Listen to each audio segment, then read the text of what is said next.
Hello, I'm Sam Peterson, author of 2 books, Trunky, Transgender Junkie, and Sugar, a Memoir of Craving.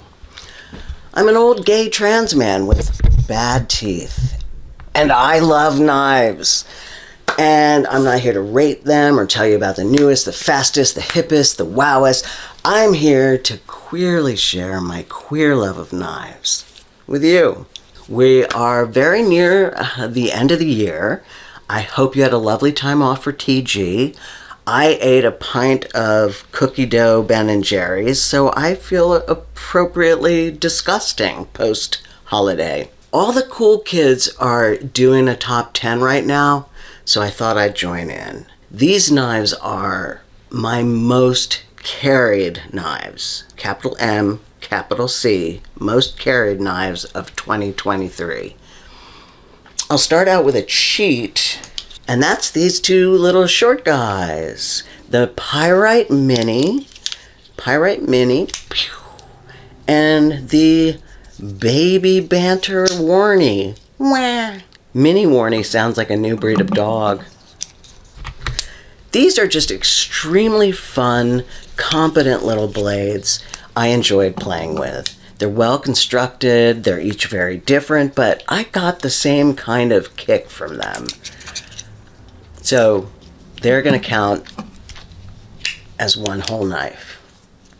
Kabam. These knives that I'm going to talk about aren't in any order whatsoever. I pulled them from my cabinet as I found them and remembered our sweet, sweet love for however brief or long that romance was. Now, Jacob Lundquist, as you know, is one of my favorite designers, ever. I love his Scandinavian design vibe, and his knives feel as great as they are to behold. This is the Kvist Invert in blue micarta and 14C28N, and a steel that makes quite a few appearances on this list.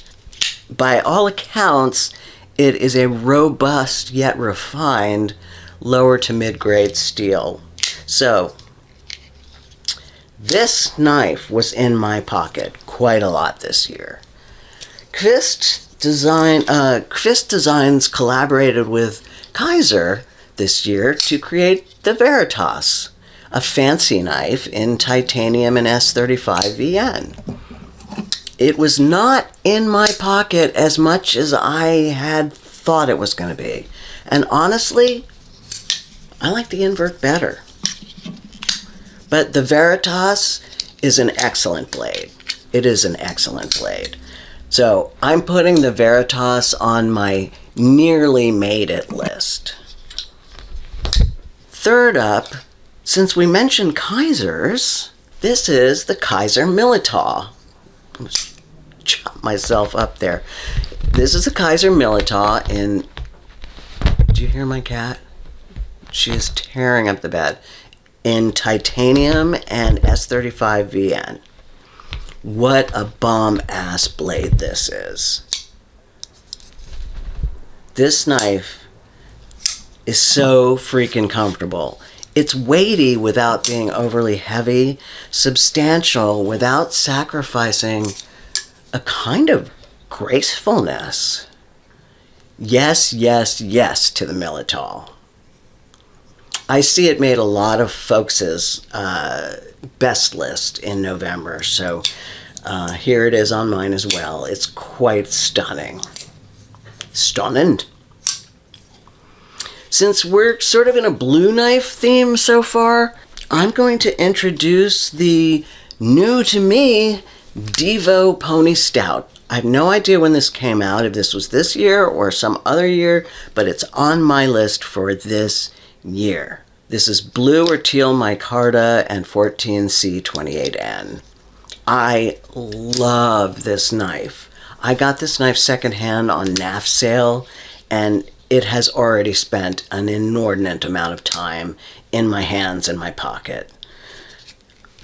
I love it. It feels good. It's practically oily. It moves so well.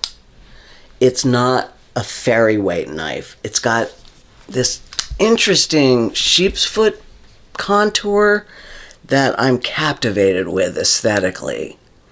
It's very nice indeed. Love this knife.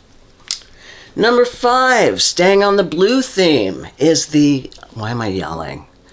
Number 5, staying on the blue theme, is the Wee Hyphen.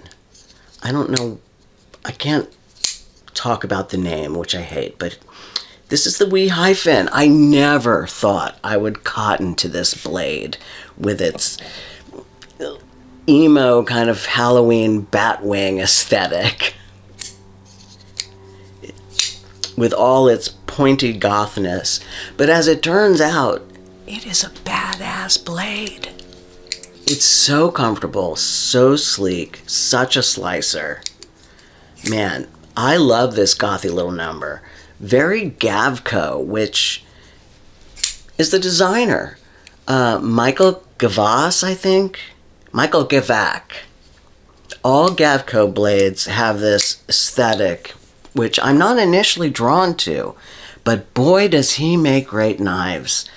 This is lush blue titanium and 20 CV steel, and it is a gorgeous threat. Several pundits have noted that Wee Knives has come out banging this year. Their knives have always seemed kind of well built to me, but not really, not worth the money, frankly. But I gotta tell you, this knife feels quality. It is worth every pricey penny it costs, and then some. That's how good it is. It's a piece of art, actually.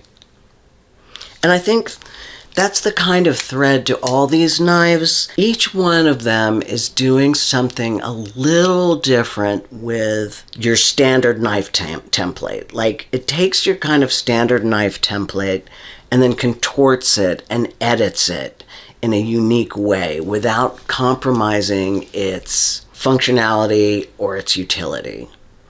That takes real design genius, I think. Now we're going to switch color arcs and move into a kind of a gold-brown era, beginning with this Butch beater, the Ace Grand. Wow. Just wow. Dense, thick, rounded L-Max with a minimum of jimping. Just enough. This blade is all about hard work. It is the most elegant beater I own. That clippy drop point, it's so great at starting a task, and then that long edge is terrific at finishing it. The Ace motherfucking Grand, folks. Now, I'm going to save the rest of the knives on my list for a second part, because it'll just take too long, and I need to spend time caressing each one that's up next. But here you go. Here's a list of 6 plus blades for your perusal and pleasure. None of these are American, and none are over $250, to my knowledge. While some of them ain't cheap, you can get yourself a high-end feeling Invert or a Pony Stout for well under $100, and the mini Pyrite I showed you is under $50.